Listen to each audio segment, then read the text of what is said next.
Hey y'all, how y'all doing? This is your girl Tysheen. I am back with another video. How you feeling? How you doing? Hope y'all doing great. I hope you're doing wonderful. I'm doing great. Comment below and let me know where you're from, okay? And what you're doing today. What's your plans for today? I'm just curious. Curious and nosy. Yeah, I'm nosy. Yeah. Just want to know what you're doing today. Today is Saturday, so I might not upload this video till maybe tomorrow. So tomorrow's Sunday. So yeah, what you doing on Sunday? Anyway, let's get straight to this video. This one is British TikTok's worst creators. Oh no. All right, let's get straight to it. Today we're looking at things that I find incredibly interesting. British people. But not just any British people, famous ones. Famous ones on TikTok. Okay. We're people too, even if we don't look like it. For a long time now, British TikTok has been completely out of control. It's not their We're sick fault. of being singled out for our disease. Britain has been collecting the infinity stones of terrible TikTok personalities for a while now, guys. The 7 deadly sins of the internet are on full display at all times. You know who we're talking about.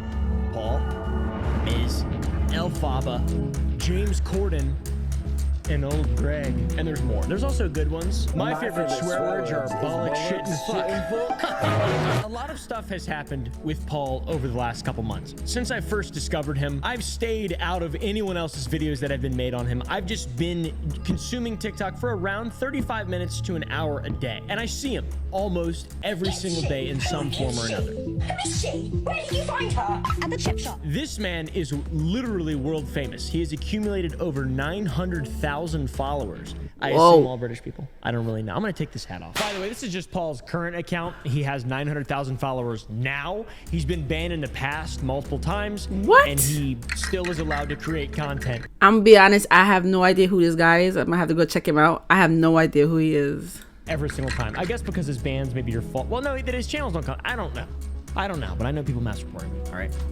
And that's pretty funny to me. Personally, why I believe Paul is so famous and so big in the British sphere is because he is just simply so enchanting. Bonjour. They say Britain is the land of enchantment, and he's a bit like a snake charmer with his impressive dance moves and his impeccable, flawless lip syncs. If we ever broke up, I'd never be sad. Think about everything I thought we had if we ever broke up. He's like Britney on SNL. This is how he entices people, though. Skill. No! Talent. No! Unbridled gifts from God. Paul originally blew up because of his horniness for a guy named Jack Grealish. Jack Grealish. He could break me and I wouldn't say no. And he also loves green grass. But in spite of this, newfound fame from these sort of positive Alrighty then. things, his little dances, etc., he also has blown up a lot for the wrong reasons instead of just the right reasons. That is green grass and being bred by Jack Grealish. Most people, I don't believe, are Paul's fans. They are people who love watching cringe content. People love laughing at things that are unbearable or cringe or just difficult to understand. I'm sorry. I'm one of those people who cannot watch things that's cringy. I just can't do it. I can't. There's the entire existence of my second channel, UNCUT TV. Now, Paul getting all these eyes on him kind of led people to dig a little bit deeper. He acts like a child in spite of being a 50, 60-year-old man. We really don't know. And people started digging deeper, and allegations started to surface. People started to dig deeper, and allegations started to surface. That's the end of Paul Preach for you guys. Allegations of grooming underage individuals, and even a story of him impregnating a girl that was underage when he was 27. A person named Grace also came forward, a little funny story about Paul, and accused Paul of grooming her while she wasn't underage, but she was under the age of 19, I guess, and 20 years old, I'm not sure. Paul sent her inappropriate messages and photos. They even met in person as well. But the problem is that this was all prefaced under the guise of them meeting up for a photo shoot. That's where it gets a little funny. I just thought I was going to be staying with him for like 3 or 4 hours. I thought we'd go get lunch, do a photo shoot, I don't know, walk around the shop. If he wanted to walk around Norwich, show him some places he can go, and then drop him off at his hotel and go. That's what I thought was happening. And then I don't know, I just felt like I couldn't leave. Like, it was like... Grace reached out to him asking for the shoot and then invited him to come to her town as shown in these messages. But Paul's a 45-year-old man. I suppose it's not... Wait, he's 45 years old. How we jump from 60 down to 50 and now he's 45? Yeah, sure y'all know how old he is? And for this, he was called out by many people, including a TikToker named Boo. Whoever that is, I'm not exactly sure. Here they are. Hi guys, my name's Boo, and this is a message directly for you, Paul. And then since all this happened, Grace has been talking about Paul and podcast experiences, which is incredible to me. She's driving a 40-year-old man around in her town who came into town by train. That is so incredible. Yeah, it was New Year's Eve where he came down. I picked him up from the train station. Okay. You picked him up from I the train. picked Does he him not up. drive? How old is it? He's 42. Bloody hell. How y'all jump from 60 to 50 to 45 to 42? How old is this man? He said that... What if I found out he's 25? Drive. Also, Paul apparently lives with his father. Yeah, this TikTok came out of him stopping his dad from coming into the bathroom during one of his live streams. Incredible. I just like to think that he lives with his dad and he dances like this. Grace also talks about how she feels manipulated by him to not... He doesn't want her to talk about him, basically. No, like, he did not want me to talk about him. Like, you know everyone's calling him a narcissist. Yeah. It was the classic, don't talk about me and we won't have a problem. It was very, like, manipulative language. Manipulative. Yeah. Allegedly, he also... Damn, you can't even say nothing about him.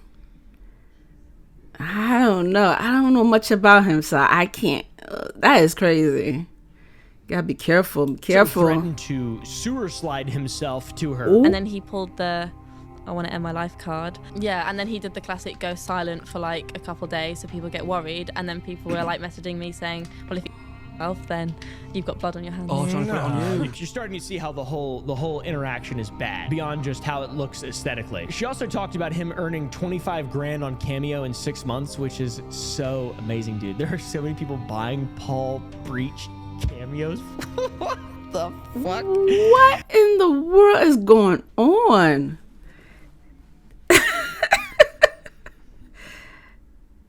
I gotta look it up and see who this guy is. This is crazy. There was also a headline for our favorite British TikToker, so Paul, weird. in April about him asking to take pictures with girls at school and filming children, which is fucking dope, dude. And it seems as though the police were also involved at some point in the sense that they were alerted and they contacted parents and letting them know to tell their children if they're approached to contact police. Now, Paul responded to this and said that none of this happened, which makes sense. It does seem like something that would be fabricated and made up by trolls or to stir up more shit, but it because people think it's very funny. Not saying it's not true, because the dude definitely has a track record of being a bit of a fucking weirdo. So far, in spite of all the commentary channels and all the negative TikToks and all the haters, there have been no charges on Paul. Which makes sense, because it seems like to me he's just a big fat fucking cringe lord, and that's about it. Sure, he's had his channels deleted multiple times, but always less than 24 hours later, he's back. And he's almost got 1 million. A little bit of a bright side here for the British people watching, for their favorite content creator, Paul. I believe he's making a change. He's turned a new leaf. This man might actually be trying to contribute if the caption to this cringe fucking TikTok is to be believed. Following this, he posted a TikTok thanking his fans for supporting him, especially gifters. And people that talk to him every day. He needs friends. Since then, he hasn't really posted much, so maybe he's gone. I'm not sure. It's been 6 days. Weird. So maybe Paul's going 60 away, guys. days. So he's been going for 60 days. Damn, that's a long time. Paul's going away. Cringe, old cringe Paul. Terrible. A little self-awareness would help, man. A little self-awareness would help. Hate yourself a little bit more. Be like me. Now, you know who hasn't begun to change at all and is still just really weird and cringe? Elphaba the Greedy. Yet another one of the 7 sins of TikTok. You may know of Elphaba, famous trans activist, an influencer on TikTok who's been getting a lot of flack lately for just being a lot of things, like a beggar. We'd literally go on lives and plead people to give gifts, stating she couldn't pay bills, had no money for food, and was literally eBay. I'm not gonna lie, I'm starting to see this more and more and more on TikTok. People are like begging for money, and people are giving them money too. Like, someone had brought that up, a friend of mine, and she was like, how you feel about that? And I was like,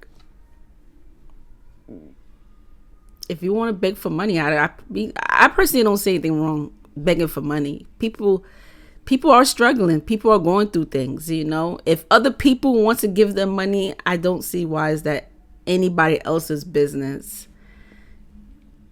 If people have money to spare and they like that person, they want to give them money, I still don't see what's the problem.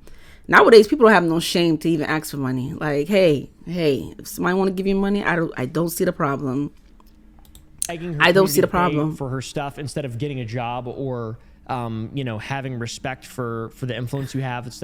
Well, yeah, that's different. If you're not trying to make money, you're just sitting in your house not doing anything to make money, then that's different. Like, you should get up and maybe get a job or something, or do something else on social media. I don't know, to make money. But yeah.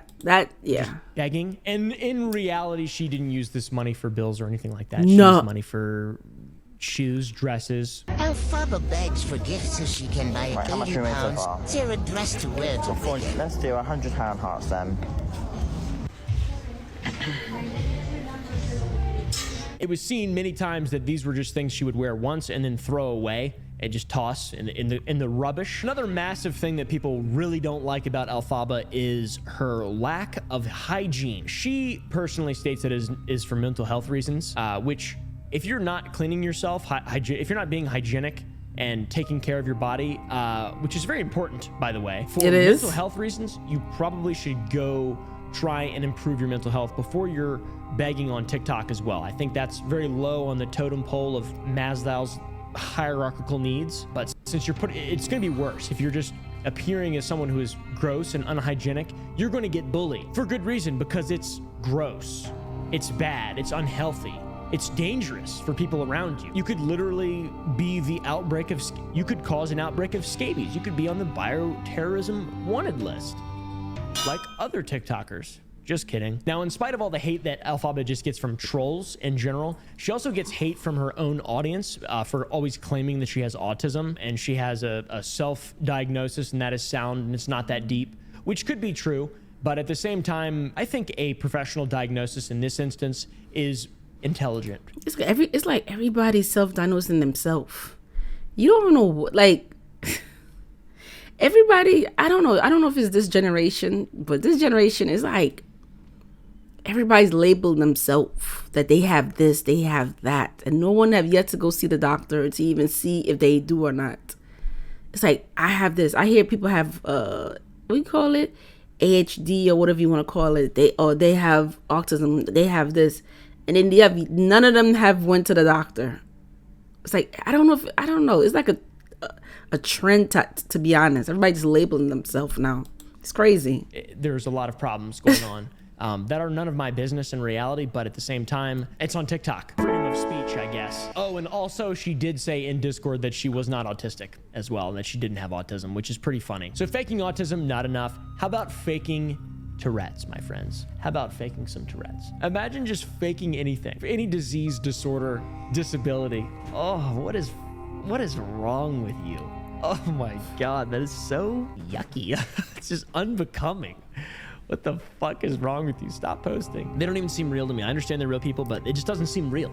How can this be real?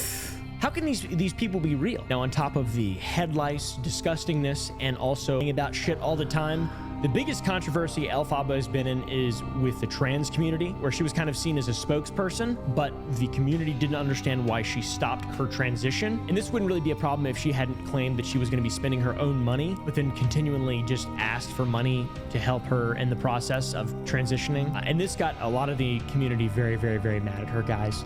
Very bad, when she would later claim that the money doesn't go towards the surgery and only bills. And it doesn't even go to bills. It goes to like dresses that she throws away. And yeah, she had claimed that all the money was going towards the surgery and was letting people know how much money she needed and had left to do all of her surgeries, which is really great, man. She gets hate on all sides, and some of it honestly is the most justified that I've seen on the internet. I don't think harassment or bullying people or going out, I don't think it's, you should be able to say when people are dumb, or doing something that is just blatantly stupid. This doesn't require very much judgment, in my opinion. So that's Elphaba and Paul. The most pathetic. That's crazy. The most foul. This is crazy. Of all TikTok creators. My God. That are British. And there's a lot of them. Oh, there's so many of them. Is Mizzy the despicable? You got a nice dog? She's lovely. She's family's dog. Don't run away.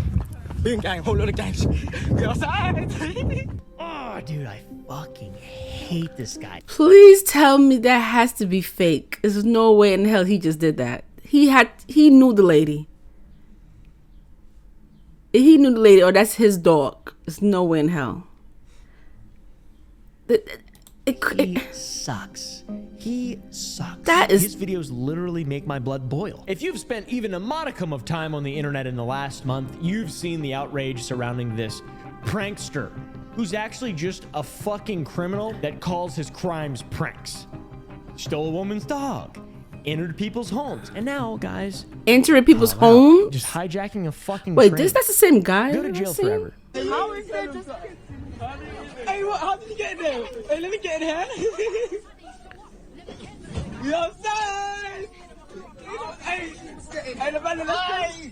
We outside.